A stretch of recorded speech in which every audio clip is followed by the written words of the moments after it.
Siap? Nah, Kita mulai. yang pertama, tadi Ustadz nggak menyimak ya. Kita kan berkali-kali menyebutkan riwayat-riwayat yang sahih tadi. Oke. Tadi kan kita menyebutkan tadi, kita satukan riwayat-riwayat. Hadis sahih, Ustaz. Hadis sahih, bukan riwayat imam-imam. Al-Hafiz. Silakan.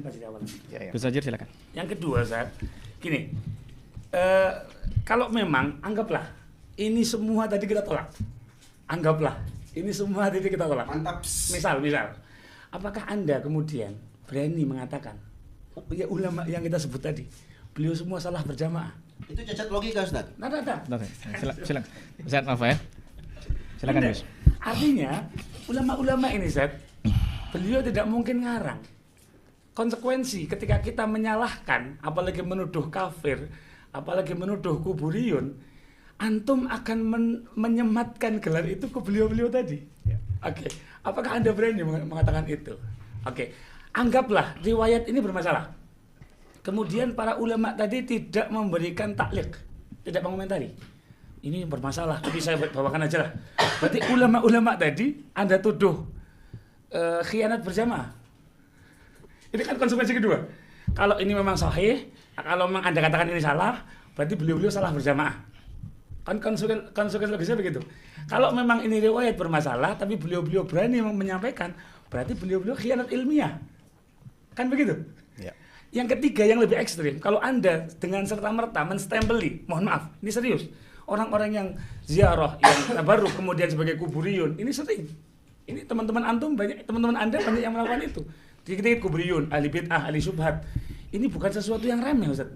Kalau Anda menyematkan itu kepada teman-teman yang bertabaruk, berarti Anda menyematkan gelar kuburiyun kepada beliau-beliau semua. Atau itulah yang beliau-beliau pahami tentang tabaruk, meskipun tidak sesuai dengan apa yang antum pahami.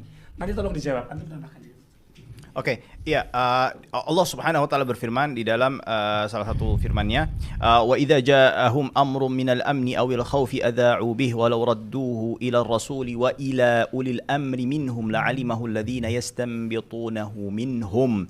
Dan apabila kepada mereka suatu berita tentang keamanan ataupun ketakutan, mereka lalu menyiarkan, dan kalau mereka menyerahkannya kepada rasul dan ulil amri di antara mereka. Artinya di sini Allah Subhanahu wa taala memerintahkan kepada kita semua untuk menyerahkan dan menanyakan kepada para ulama mengenai perkara agama kita.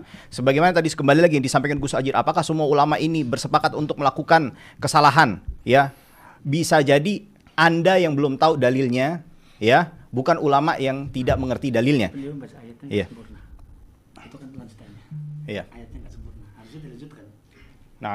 Nah, oke. Kembali lagi, selanjutnya adalah artinya di sini Allah Subhanahu wa taala memerintahkan kita untuk mengembalikan kepada para ulama, ya, dan juga ungkapan usuliyun, ya, banyak itu di atas Tasniful Masami', kitab usul-usul yang lain, ya, Rawdatun Nadhir dan segala macam, ya. Qaulul mujtahid, ya, lil ami kadalili, ya, minal kitabi was sunnah lil mujtahid, ya. Perkataan fatwa seorang mujtahid itu layaknya seperti halnya nas Al-Quran dan sunnah bagi seorang mujtahid. Maka saya sudah sampaikan para mujtahid ini yang dimana mereka membolehkan dan mengatakan tidak boleh, tidak mengapa untuk bertabaruk dengan kuburan. Kembali lagi saya mau menanggapi bahwasannya Imam Az-Zahabi di dalam kitab Mu'jamus Syuyukh, ya, Mu'jamus Syuyukh, di jilid 1 dari halaman 73 sampai 74, beliau membawakan riwayat dengan sanadnya An-Nafi' an Ibnu Umar annahu kana yakrahu massa qabrin Nabi sallallahu alaihi wasallam. Ibnu Umar memakruhkan untuk menyentuh kubur Nabi Muhammad sallallahu alaihi wasallam. Lalu beliau mengatakan, qultu kariha dzalika li annahu ra'ahu isa'ata adab. Waqad su'ila Ahmad bin Hanbal massil qabrin nabawi wa taqbilihi falam yara bidzalika ba'san, rawahu anhu waladuhu Abdullah bin Ahmad. Ia berkata menanggapi riwayat Ibnu Umar memakruhkan menyentuh kubur Nabi Muhammad SAW, beliau mengatakan memakruhkannya karena melihat itu sebagai bentuk isa'atu adab, bukan sebagai hal yang terlarang atau suatu hal yang sifatnya itu bisa membawa kepada kesyirikan. Ya, lalu beliau mengatakan waqad su'ila Ahmad bin Hanbal an masil qabrin nabawi wa takbilihi falam yara bidzalika ba'san, rawahu anhu waladuhu Abdullah bin Ahmad. Dan beliau berdalil dengan Imam Ahmad. Anda lalu melarang kita untuk berdalil dengan Imam Ahmad. Sekelas Imam Zahabi pun juga berdalil beristidlal dengan ucapan Imam Ahmad bin Hanbal. Hah? Lalu Yakfi. bagaimana? Ya. Alahu. Waktunya habis. Ya. Baik. Kita berikan kesempatan waktu terakhir 5 menit untuk sesi tanggapan kedua. Kita mulai dari sekarang, silahkan. Ya, terima kasih atas waktunya. Lagi dan lagi. Argumentasi muter. Yang saya tanyakan Ustadz, dalil tabarruk di kuburan orang soleh, dalil Al-Quran atau hadis yang sahih? Itu yang saya tanya Ustadz. Saya nggak tanya antum mau bawa kitab Mu'jam apa segala macam. Saya sudah bilang itu debatable, bisa diperdebatkan panjang lebar, dan sudah kita buktikan tadi. Banyak hal ini waktu kita sempit. Ya. Kemudian Gus Ajir bilang nggak mungkin salah. Allahu Akbar. Manusia Ustaz. Imam Malik bilang apa? Kullun yu'khadhu min qawlihi wa yutrak illa sahib hadzal qabr. Semua orang bisa diambil pendapatnya dan dibuang kecuali penghuni kubur ini. Kenapa pula antum bilang nggak mungkin salah? Terus antum bilang nuduh kafir. Ini kalau ini strawman Ustaz. Ana nggak pernah bilang, "Oi kafir, enggak. Oi kuburin, enggak pernah ana bilang gitu. Saya tanya, ya. Ini sekaligus bantahan kepada ucapan Ustaz Faris. Ya, bisa jadi Anda tidak tahu dalilnya. Iya, memang saya nggak tahu dalilnya, Ustaz. Memang saya nggak tahu dalilnya. Mana dalilnya? Kasih tahu saya. Kan saya sudah bilang tadi, tunjukkan dalilnya dari Al-Quran atau hadis Nabi Muhammad SAW. Karena itu yang diperintahkan oleh Allah dalam surat An-Nisa ayat 59. Kalau sabar, Anda bicara saya nggak potong. Kalau ada dalilnya, saya sudah bilang tadi, sama-sama kita tabaruk di kuburan. Malam ini juga saya tabaruk di kuburan orang soleh. Kalau ada dalil dari Al-Quran atau hadis sahih dari Nabi Muhammad SAW. Kenapa antum berdua tidak mau jujur? Ada bilang ada, nggak ada bilang nggak ada. Oh nggak ada Ustaz. Selesai. Antum mutar lagi, antum sebut kitab ini, imam pulan, anak pulan, ini pulan. Bukan itu yang saya tanya Ustaz, afwan. Habis waktu, wallahi saya, ini karena hubbukum. Wallahi. Ahabakallah. Karena ini perintah dalam agama kita. Fa aslihu bain akhawaykum. Perintah dalam agama kita, innamal mu'minuna ikhwah. Fadzakir, berikan peringatan, sesungguhnya peringatan itu bermanfaat bagi orang-orang yang beriman. Saya cuma minta Ustaz, tolong please jangan diulang-ulang lagi. Fokus pada pertanyaan saya. Berikan kepada saya, kasih tahu saya yang tidak tahu ini seperti yang antum sebutkan tadi. Kasih tahu saya dalil dari Al-Quran atau hadis Nabi Muhammad SAW mengajarkan kepada kita bertabarruk di kuburan orang soleh. Kalau ada dalilnya, detik ini, malam ini, saya Muhammad Tamrin Abu Zakaria At-Tawawi mengiklankan, semua yang nonton di YouTube ini. Saya tabarruk di kuburan orang soleh malam ini juga. Detik ini, pulang dari sini. Kalau ada. Kalau nggak ada, kenapa antum nggak mau jujur? Itu Ustaz. Jadi jangan diulang lagi antum bawain riwayat ini. Banyak kami sudah siapkan. Dan kita tahu ini sekarang dunia teknologi. Kita bisa searching, buka langsung keluar semuanya. Saya kalau mau buktikan bagaimana Gus Ajir, ya mohon maaf nih Gus. Ya, tapi nantilah saya WA antum aja lah. Ya, tentang kitab Asyuti Asyraful Muhattam itu bukan kitab Asyuti Ustaz. Wallahi bukan kitabnya. Dan saya punya bukti itu nanti saya kirimkan ke antum semua insyaallah taala. Makanya saya bilang sama teman saya nggak mau angkat itu. Tapi tolong kasih saya jawaban. Kalau memang tabarruk di kuburan orang soleh ini ada dalilnya, ada jawabannya, ada ajaran dari Nabi Muhammad SAW, ayo sami'na wa ata'na. Kalau nggak ada, Ustaz Faris, Gus Hajir, barakallahu fikuma, bilang nggak ada. Kalau ada, bilang ada. Tunjukkan. Kalau nggak ada, jangan diulang Ustaz, please. Waktu Allahu Akbar. Mutar terus sampai 2 botol sudah mau habis nih air saya. Itu lagi kita ulang lagi. Ustaz, kalau yang begitu bahsul masail Ustaz. Antum tahu, yang bisa bahsul masail bukan cuma NU, bukan cuma Muhammadiyah, bukan cuma Persis, Salafiyin pun bisa. Teman-teman Salafi banyak bisa bahsul masail. Ini mau kita bahas panjang lebar, ini begini, panjang lebar. Saya cuma minta satu, tolong, ini berapa kali saya ulang ini. Tolong tunjukkan kepada saya berdasarkan perintah Allah dalam surah An-Nisa 59. Satu ayat dalam Al-Quran atau hadis sahih dari Nabi Muhammad SAW ajarkan kita tabarruk di kuburan orang soleh. Tolabul barokah. Yatabarraku fi kuburis salihin. Tolong tunjukkan, karena kami pegang dalil. Kata Nabi apa? La fala tattakhidul qubur masajid fa inni anhaakum an zalik. Jangan kalian jadikan kuburan itu sebagai masjid, sebagai tempat ibadah. Sesungguhnya aku larang kalian dari perkara itu. Nabi yang ngomong begitu. Nanti kalau bilang itu kan si Abu Zakar ini kan Wahabi ya. Mohon maaf. In kana Yakfi, tabi'u Ahmad Wahabiyan fa ana ukirru bi annani al-Wahabi an fi syarika anil ilahi. Kalau seandainya Nabi Muhammad SAW itu dikatakan sebagai Wahabi, maka aku diriku Wahabi. Mohon maaf. Mohon maaf. Waktunya sudah habis. Ya, ingat waktunya 7 menit untuk memberikan kesimpulan. Sekali lagi saya ulang ya, memberikan kesimpulan, closing statement dan juga pesan-pesan ukhuwah Islamiyah. Bisa difahami masing-masing? Barakallahu fikum. Boleh kita mulai sesi akhir kita? Silahkan dimulai. Oke, kita mulai ya, biar netizen bisa ngelihat juga ya foto yang diedit oleh teman-teman kita.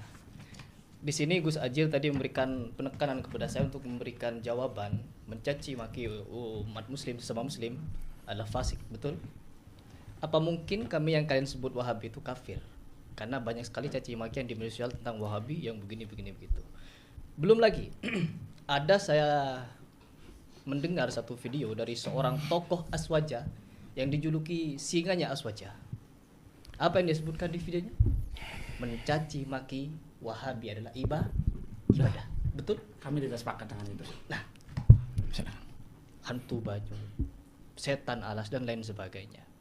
Seorang tokoh Aswaja, diakui singa Aswaja, dibangga-banggakan, membela habaib dan lain sebagainya. Apakah menjadi suatu kewajaran apabila seorang tokoh yang seperti itu? Sedangkan kami, seorang YouTuber, ya, dicecor habis-habisan karena mengucapkan kalimat sontoloyo. Perbandingan antara kalimat sontoloyo yang diucapkan oleh YouTuber ya biasa seperti saya dengan seorang Kiai Singa Aswaja tadi, hantu banyu, setan alas dan lain sebagainya. Belum lagi yang kafir-kafir, belum lagi yang foto seperti ini. Jadi kalau berbicara masalah sakit hati, penghinaan dan lain sebagainya, justru kami lebih menerima dengan hal-hal yang diucapkan seperti itu, bahwa hinaan-hinaan yang selama ini menerpa kami merespon, dan penekanan tidak pernah mengedit. Saya tidak pernah mengedit, saya hanya mengulang-ulang isi video yang dimana video tersebut ada sesuatu yang harus kita tekankan ya. Dan yang seperti ini selalu terulang-ulang, ditanya ulang. Jadi mau sampai kapanpun kalau kita berbicara masalah mungkin bisa dilanjutkan Ustaz. Closing statement, Ustaz. Bisa waktu? Silakan, Ustaz. Ya. Silakan, Ustaz. Saya.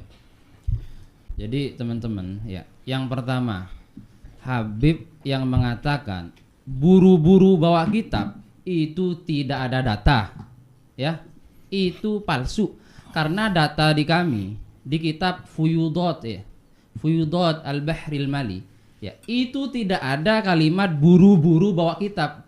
Jadi Habib tersebut ya Gus ya, itu tidak ada data.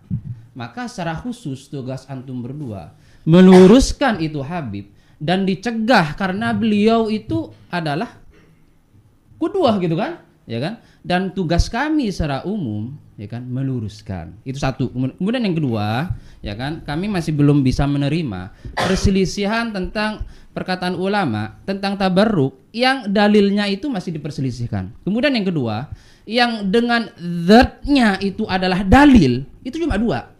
Al-Qur'an dan As-Sunnah yang sahihah. Selain dari itu, kalau menentang nas, maka gimana? Tolak langsung mental, ya kan? Itu saja dari saya. Masih ada waktu? Silakan, Ustaz. Ya, jazakumullah khairan. Jadi sebelum dan sesudahnya terima kasih sudah diizinkan untuk berbicara. Apapun itu, ala kulli hal, saya pribadi melihat ya hal-hal yang seperti ini saya berandai-andai ini Ustaz Faris, Gus Ajir, dan semua para habaib yang ada di Indonesia ini. Kalau para habaib ini mengikuti Al-Quran dan Sunnah ala fahmi salafis saleh, jadi salafi semua umpamanya. Ya, mereka beramal itu ada dalilnya dari Al-Quran dan Sunnah. Bukan yang kayak tadi ya, saya minta dalilnya nggak disebutkan. Karena saya punya teman, dia Habib. Habib ini kan istilah Ustaz ya, kita sepakat itu istilah. Dulu waktu mondok, namanya Ustadz Al-Harith Al-Khirid. Masih hidup beliau sampai sekarang. Luar biasa akhlaknya, ininya Masya Allah. Saya bilang, kalau habaib kayak begini, luar biasa. Sampai sanadnya kepada Rasulullah SAW tentang nasabnya umpamanya. Dan akhlaknya mulia. Dan dia nggak mau tabarruk di kuburan soleh, karena nggak ada dalilnya. Kalau ada dalilnya, itu saya bilang tadi, ayo kita sama-sama. Jadi diskusi malam ini mudah-mudahan menjadi pelajaran untuk kita semua. Jadi kami yang nggak bertabarruk ini, ya, jangan langsung dimentahkan kemudian dituduh dengan tuduhan yang macam-macam. Kami ini hanya ingin mengikuti dalil dalam beragama, itu aja. Cuman itu, nggak lebih dari itu. Kalau memang ada dalil, tunjukkan kepada kami. Kalau memang nggak ada ya. Kalau kalian bilang, ya udahlah, Ustadz, ini kan kita nggak ketemu. Biarkanlah kami dengan tabaruk di kuburan orang soleh, ya udah, lapang dada. Kalian pun lapang dada juga dengan kami yang mengingkari tabarruk di kuburan orang soleh karena gak ada dalilnya. Jadi sama-sama lapang dada. Jadi jangan cengeng, ini ulama kami diinjak begini enggak. Kita minta tunjukkan dalilnya. Kalau ada dalilnya, ayo sama-sama lapang dada. Kalau nggak ada, ya udah. Kalian bilang, oh ya Ustadz, kami tetap begini. Ya udah silahkan, itu hak kalian. Kami nggak bisa paksa. Tapi kalian jangan paksa kami untuk berhenti mengingatkan umat sebagaimana yang Nabi Muhammad SAW ingatkan, fala tattakhidul qubura masajid fa inni anhaakum an zalik. Dulu ada kuburan, mungkin ada kuburan pemakaman syuhada Uhud. Pernah nggak Nabi ajarkan kalian tabarruk di kuburan itu? Nggak ada. Makanya kalau ada dalil kasih tahu saya. WA saya terbuka, saya tunggu dari Gus Ajir atau Ustadz Faris. Kalau ada dalil ini, Ustadz ada dalil ternyata hadis sahih dari Nabi SAW ajarkan bertabarruk. Karena selama saya belajar, dari awal saya belajar mengenal agama Islam, dari dasar saya belajar sampai detik ini saya nggak temukan dalil itu. Bahkan kekeliruan, kesalahan para ulama saya baca, Ustaz. Kitab Syekh Alwi Al-Maliki, Mafahim Yajibatus Shahah, saya baca, Ustaz. Dibantah oleh Syekh Shalih Al-Syekh, saya baca. Kitab Syekh Muhammad Ramadan Said Al-Buti, dibantah oleh Syekh Al-Albani rahimahullah dalam kitab. Saling bantah-membantah di kalangan ulama biasa. Tapi kita lihat dalilnya. Sebagai talibul ilmi, penuntut ilmu, kita terikat dengan dalil. Ada dalil, laksanakan. Enggak ada dalil, mohon maaf. Kata Imam Malik, yu'khadhu wa yurad illa sahib hadzal qabr. Diambil dan bisa dibuang kecuali penghuni kubur ini. Kalau ada, silahkan datangkan dalilnya. Kalau enggak ada, ya Cukup? demikian, saya kira cukup. Cukup? Ya. Baik. Sesi kesimpulan dan juga closing statement untuk tim Mas Heri dan Asatidah kita sudah berakhir. Sekarang kita persilahkan untuk Gus Ajir dan juga Ustadz Faris untuk memberikan kesimpulan, closing statement dan juga pesan-pesan ukhuwah Islamiyahnya. Bisa kita mulai dari sekarang. Bismillahirrahmanirrahim. Pesan ukhuwah penutup. Ikhwani rahimakumullah, sungguh pertemuan dan dialog semacam ini bukanlah ajang untuk menjatuhkan orang lain. Bukanlah ajang untuk kita merasa lebih baik dari golongan yang lain. Sungguh, ketika fanatisme dan subjektivitas kita dahulukan, maka Allah akan membuka mata atas keburukan saudara-saudara yang berbeda golongan, seakan tidak ada baiknya. Seakan mereka bukanlah muslim yang telah beriman dan bersyahadat yang harus dijaga martabatnya. Lalu fanatisme seakan menutup mata kita dari keburukan golongan kita sendiri. Seakan golongan kita yang paling sempurna, paling surga, dan seakan buta dan tuli dari kebenaran yang datangnya dari golongan yang kita anggap berseberangan. Sekali lagi, kami berusaha, Ustadz, tidak memiliki fanatisme kepada ormas kami, kepada asatidz kami, ataupun habaib kami. Maka mari, sudah saatnya kita berhenti mengkotak-kotakan umat dengan tuduhan mukibin, pembela Habib, pembela Wahabi, pembela ormas. Ayo kita sibuk, jangan sampai kita sibuk mengedukasi masyarakat, tapi dengan cara melecehkan ulama. Siapapun Anda, pesan ini saya sampaikan, NU-kah, Muhammadiyah-kah, Habaib-kah, Salafikah, seluruh umat Islam, sadarlah, fanatisme golongan telah membatasi keluasan ilmu dan wawasan. Kami meyakini tidak ada cara lain untuk mengembalikan kekuatan umat Islam selain kita bersama-sama tinggalkan yang haram, kita tinggalkan yang makruh, dan kemudian kita bersama-sama menegakkan sunnah Nabi Muhammad Sallallahu Alaihi Wasallam, yang mana kita harus tahu diri dalam menghargai para pewaris ilmu, yakni mereka para ulama. Maka ikhwani, teman-teman salafiyin, saudara-saudara seiman kami yang setiap hari sholat menghadap kiblat beristighfar kepada Allah, mereka mengajak kita untuk kembali mempelajari agama-agama secara mendalam, memaksa kita untuk membuka kembali kitab-kitab para ulama yang telah lama kita abaikan. Walaupun kita memahami adanya perbedaan yang cukup tajam dalam pemikiran dan pemahaman, maka tidak ada jalan lain selain mari kita dakwahi masyarakat dengan keteduhan, kita dakwahi dengan ilmu. Dan sungguh kami meyakini Ikhwan Salafi senang jika dijawab dengan ilmu, penjelasan ulama baik salaf ataupun khalaf. Medan dakwah ini ikhwani terlalu berat jika hanya ditempuh oleh satu cara, satu metode, satu golongan, dan mustahil bisa menghadapi kondisi sosial masyarakat yang sangat beragam ini. Kami tengah berikhtiar untuk menjadi ummatan wasato, umat yang pertengahan, yang mungkin masih asing diterima di masyarakat hari ini. Namun kami selalu berusaha menerima kebenaran walaupun itu disampaikan oleh ikhwan salafi. Dan kami tidak keberatan mengkritik serta tahu diri dengan kelemahan-kelemahan ikhwan aswaja. Tapi kami tidak segan untuk menyampaikan kebenaran dan meluruskan berbagai tuduhan tanpa sentimen dan tanpa hinaan. Semoga golongan pertengahan ini akan semakin membesar sehingga kita bisa fokus bersama membesarkan dan membangun Islam yang kita cintai ini. Bukan lagi fokus dengan golongan, ormas atau manhaj tertentu. Kemudian golongan pertengahan yang objektif ini akan terbuka dan terus belajar serta memahami beragam pendapat para ulama. Akan orang yang fanatik itu akan menjadi musuh kita bersama.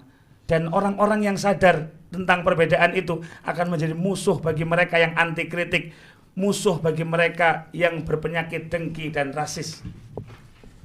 Pesan kami kepada golongan aswaja dan kepada kami sendiri, mari kita hidupkan kembali budaya keilmuan dan hidupkan kembali majelis-majelis ilmu.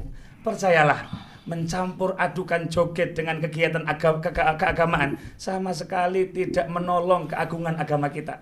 Pemenang sesungguhnya adalah para kiai, gus, asatidz yang kembali menghidupkan majelis ilmu dan menutup pintu-pintu haram yang dilarang oleh Allah Subhanahu wa taala. Pemenang sesungguhnya adalah ikhwan salafi yang akhirnya mau mendengar argumentasi golongan lainnya dan tidak membatasi diri, hanya mau menerima ilmu dari golongannya saja. Pemenang yang sesungguhnya adalah seorang Habib yang terbuka matanya akan kekeliruan dan perilaku oknum yang tidak pelak itu justru menjauhkan manusia dari agama. Mereka yang mau menghidupkan ilmu dan ketawaduan para pendahulu mereka, serta terbuka untuk mendengar kritik dan juga belajar dari golongan yang lain. Sungguh kami ingin menyampaikan dan berharap di forum ini bahwa para pemenang-pemenang itu kian banyak dan perlahan tapi pasti sikap para pemenang ini akan menjadi mayoritas. Fanatisme akan menjadi barang usang yang memalukan dan nama-nama ulama terdahulu akan kembali hidup di tengah masyarakat. Kita akan familiar menyebut para a'imah yang mulia seperti Al-Imam Subki, Al-Imam Ramli, Al-Imam Suyuti, Al-Imam Zahabi, Syekhul Islam Zakaria Al-Ansari, dan nama-nama lain yang kadang dituduh sebagai ulama-ulama yang bodoh. Nama-nama yang telah lama kita maktikan di gemerlapnya panggung-panggung dakwah, diredupkan dengan ajakan manusia yang maunya harus berdalil dengan Al-Quran dan hadis.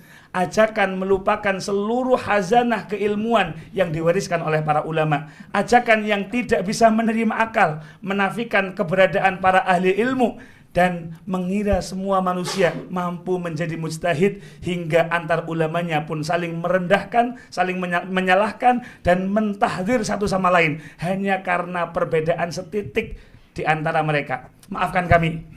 Maafkan perkataan kami yang menyinggung wahai para asatidz. Semoga Mas Heri Pras dan tim ridho untuk maafkan kami, dan kami masih banyak kekurangan. Semoga Allah Subhanahu wa taala menyatukan dan memberikan kemenangan kepada kaum muslimin. Amin ya rabbal alamin. Cukup. Waktunya masih ada. 20 detik. Iya, artinya saya mau menyampaikan beberapa hal. kami sejak awal meminta untuk Mas Heri Pras untuk mendatangkan ustadz yang selalu mensuplai dan memberikan materi-materinya, tapi kami agak sedikit kecewa kali ini karena Mas Heri tidak bisa mendatangkan ustadz tersebut ya. Lalu juga kita minta mendatangkan dalil, tapi Mas Heri Pras sampai saat ini belum mendatangkan untuk kami. Ya. Oke. Lalu yang menarik adalah ketika kawan-kawan kami dari kalangan Salafiyin ini selalu mengatakan kepada pemahaman salaf, lalu kami bawakan dalil daripada salaf, lalu salaf itu dikesampingkan, lalu mereka mengatakan kepada Al-Quran dan Sunnah. Ya ini cukup paradoks ya, cukup membingungkan untuk saya ya. Dan juga oke, ya, cukup. Baik. Ya. Jazakumullah khair. Jazakumullah khairan wa Allah baraka yubarik fikum, fikum. rafa'allahu qadrakum wa as'adakum fid darain.